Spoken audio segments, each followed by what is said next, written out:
Hello everyone, welcome back to my channel. In today's video, I will show you how I bead using 2 needles. Now this is flat stitch work, and I do a lot of this as well. Earrings, medallions, barrettes, you name it. So what you're going to need for this video is you're going to need something that you are working on for flat stitch work. This is a pair of earrings that I'm currently working on.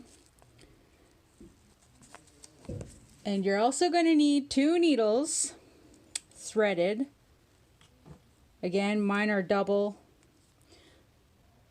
threaded, always with the hand quilting thread that I buy from Walmart. And then you're going to need your beads of choice. You're also going to need some good scissors and wax to wax your thread. Alright, let's get started. So the first thing that I'm going to do for this is I'm going to string up my beads, and I have this one as my kind of like my base of what I'm going to be needing. Alright, so I'm going to need a couple purple, black, blue, blue, blue, blue, blue, black. Okay. Couple purples. So you don't have to string up like a whole ton of beads, but I usually string up as much as possible. This is basically what my needle looks like from putting the beads onto my needle.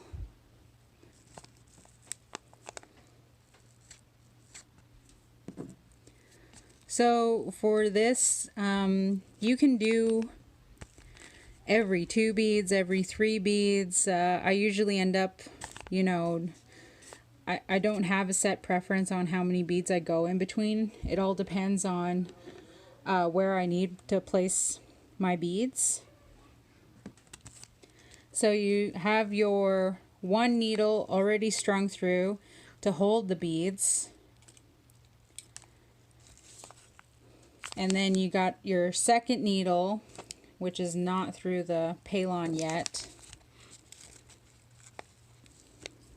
and you string that through from the bottom. I usually go from one side of the beads, come in from one side of the beads, and then I go down on the other side.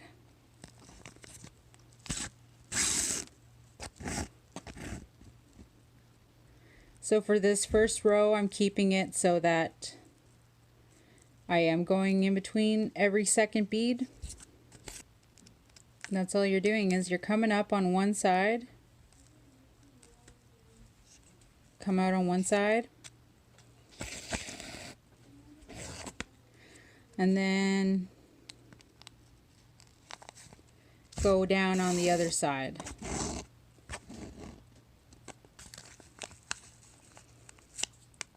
And this is my base of how my beads are.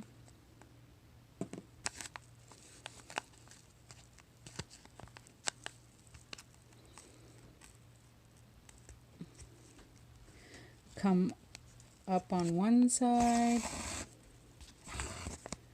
go down on the other.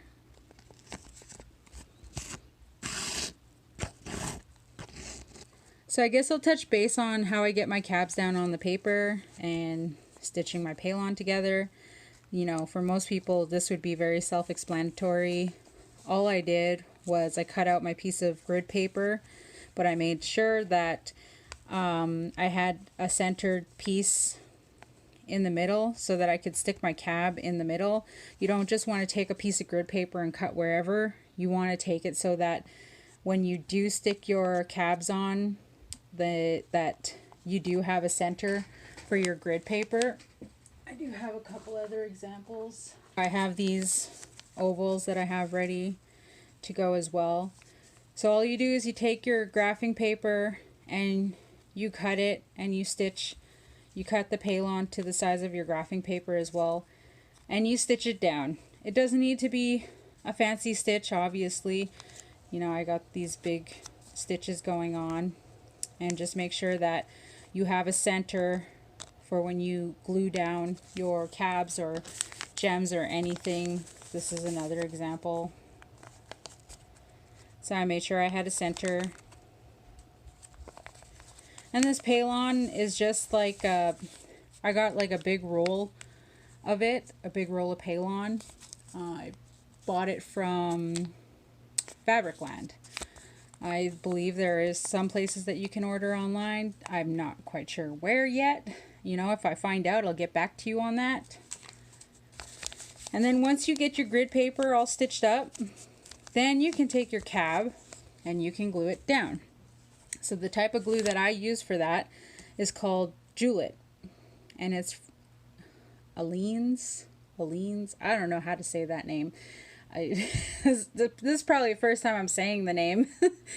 Anyway, so it's Julep, and it's basically a fabric embellishment adhesive. So it's meant to be used when you're putting jewels on fabric. But I use it for when I put my cabs down on my graphing paper stitched to my Paylon. I also use this stuff for when I'm putting fingernail posts on the back of the earrings. So I glue it down with this, the fingernail post.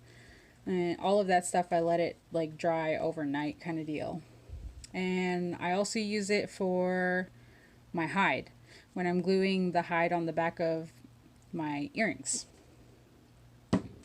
So I'll go ahead and I'll do a few more stitches. I want to get to this point because some people don't know how to lay their beads down when they get to that point. So let's just bead our way there.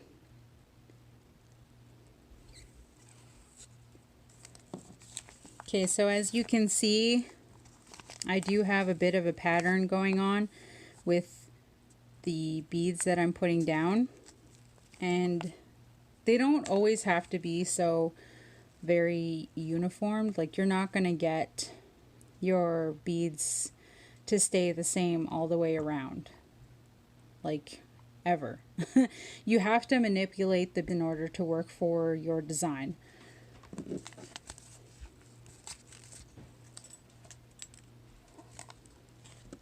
So like with this one, what happened here is I wasn't able, so as you can see I have somewhat a satin blue and then a very baby bluish here and then a satin blue, and you can see the design right here. I was not able to do that here, so I just basically cut out that baby blue from the center and I just continued on. So it's not going to be all the same all the time, but the color scheme is there, and like I said, you just have to manipulate the beads to however you want your design to be, especially when you're beading like this in this style. You got to compromise in order to make things work. And there's absolutely nothing wrong. Like, you're not going to get perfect designs, perfect finishes.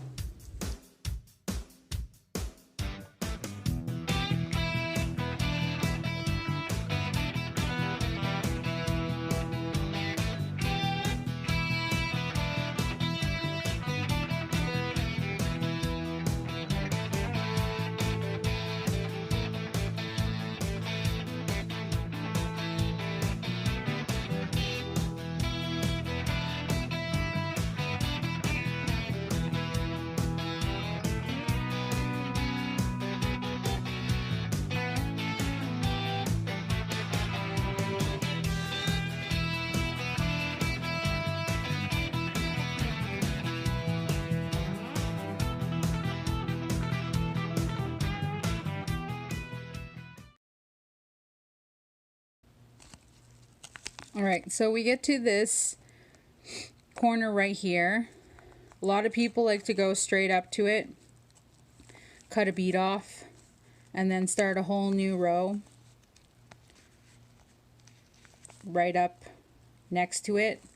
I did that before, but I don't do that with cabs. anymore. And I say that with cabs because with the inlays, they're a little bit different. I mean, you can still do it with inlays, round off your edging on the corner.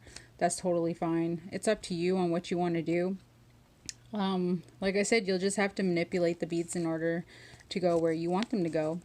So with this corner, what I like to do is I like to come up, and we're just doing the same stitching. We're not changing our stitching.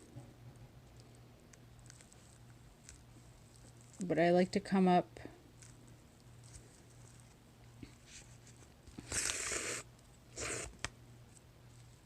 put my stitch down, and then instead of skipping 2 beads, you're going to go up beside it. So you're just gonna do skipping the 1 bead.